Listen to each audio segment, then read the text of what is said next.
I'm just a fake silhouette, avoiding every threat. I wanna stay like a silhouette, but I can't do that. No, I can't do that. Hey internet friends, 2020 has been such a wild year, hasn't it? We're barely halfway through and we've had a near brush with World War III, an impeachment trial, a viral pandemic that shut down the economy, high-profile arrests, coin shortages, GMO mosquitoes, murder hornets, and even bubonic squirrels made an appearance. And most of the aforementioned events have served as a means to restructure our world as we know it. The truth, or at least what's reported on the news as the truth, is certainly stranger than fiction, and yet most folks go about their day watching these curious events play out across the world stage and never stop to say, hey, wait a minute, what's going on here? According to an article by Newsweek, on July 15, 2020, New York District Court Judge Esther Salas was assigned to an ongoing lawsuit brought by Deutsche Bank investors who had claimed that the company made false and misleading statements about its anti-money laundering policies. Additionally, the suit also alleged the bank failed to properly monitor high-risk customers, including convicted sex offender Jeffrey Epstein. Even after Epstein pled guilty and was registered as a sex offender, and more victims started speaking out against him, Deutsche Bank executives still took him on as a high-risk client in 2013. Though employees reportedly worried about the 40 underage girls who had come forward with testimony of Epstein sexually assaulting them. Epstein's bankers knew that his transactions through the bank could be used to further or cover up criminal activity, and perhaps even endanger more women, but to heck with it, right? Deutsche Bank, known for its high-profile clients, still has a policy in place for high-risk clients like Epstein. And these clients are required to be carefully monitored to detect and prevent illegal activity. But Epstein received no such treatment. He just got a free pass to make it rain. Deutsche Bank executives reportedly ignored repeated red flags, including these large cash withdrawals and wire transfers that totaled almost $3 million to women with Eastern European surnames, and people who'd been publicly identified as Epstein's co-conspirators according to the consent order. So like I was saying, this judge was assigned to this lawsuit on July 15th. She was nominated by President Obama as a U.S. District Court judge, making her the first Latina on District Court of New Jersey.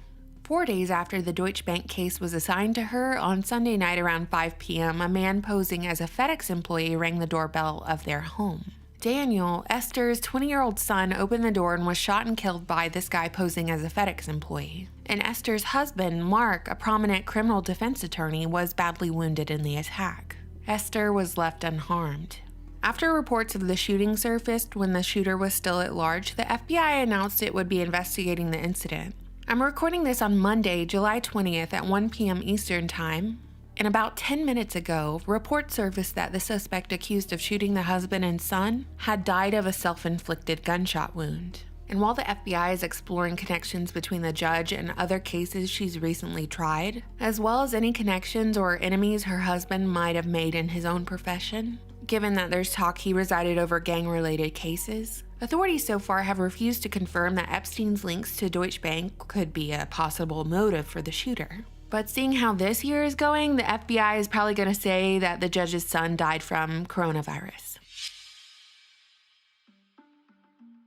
While we're here, let's do a quick rundown of Deutsche Bank. Founded in Berlin, Germany in 1870, Deutsche Bank is most notorious for aiding Hitler and consolidating his power during World War II. Among other things, Hitler used Deutsche Bank to invade countries and take their oil, since Germany had no oil, and oil is something you gotta have to win a war. We could elaborate at length about how banks play all sides of war, that all wars are bankers' wars. Because banks are able to finance all sides of war, charge interest across the board and collect on it, as well as buy up real estate for cheap in the war-torn areas.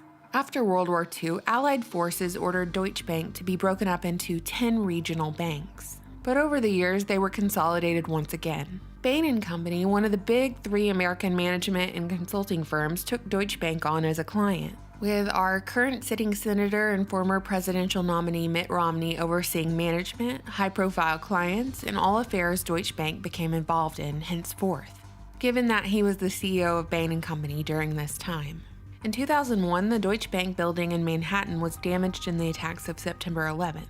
like World Trade Center 7, even though no plane hit the tower.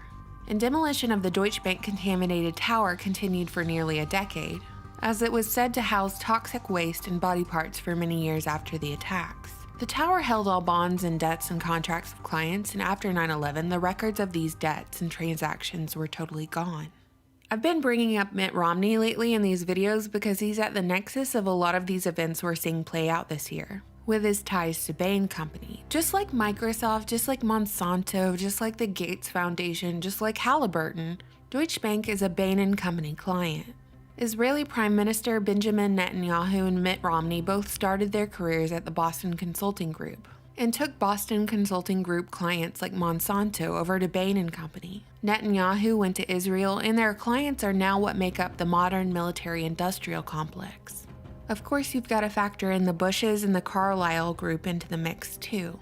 Bain is now ran by an Israeli, and all these people, all these groups that I mentioned, they're all one unit. They're one group. Mitt Romney, Bushes, Netanyahu, Dick Cheney, Halliburton, Gates Foundation, Microsoft, Deutsche Bank. They're one group from the very beginning. It's been documented that Epstein and Ghislaine Maxwell are associated with Mossad. And the blackmail operation they had going on Little St. James Island was a Mossad blackmail operation. But we're supposed to hear reports like that and not say anything negative about it. Otherwise, it's considered, you guessed it, anti-Semitic. How dare you? Don't ever say anything about it. The United States foreign policy involving Israel is easily explained by our politicians being blackmailed by Israel. With just about everyone, I'm not saying everybody, but just about everyone being compromised, so you no longer have to wonder why the politicians you elect don't fulfill their campaign promises or do what they're obligated to do. That's my read on the situation anyway, so when I see that a judge assigned to a Deutsche Bank case involving Epstein survives an assassination attempt, a couple of things are going through my head. The first thought is that this is the continuum of a psychological operation on justice, or the idea of justice in the American psyche. Because your physical wounds from contracting whatever corona is, whether it's a cold or a flu or something else, will eventually heal. But your psychological wounds from the lockdown and watching the American justice system crumble before your very eyes will not. That's why psyops are so effective. These mental wounds take a long time to heal. But just because it's a psyop doesn't mean there's not any truth to it.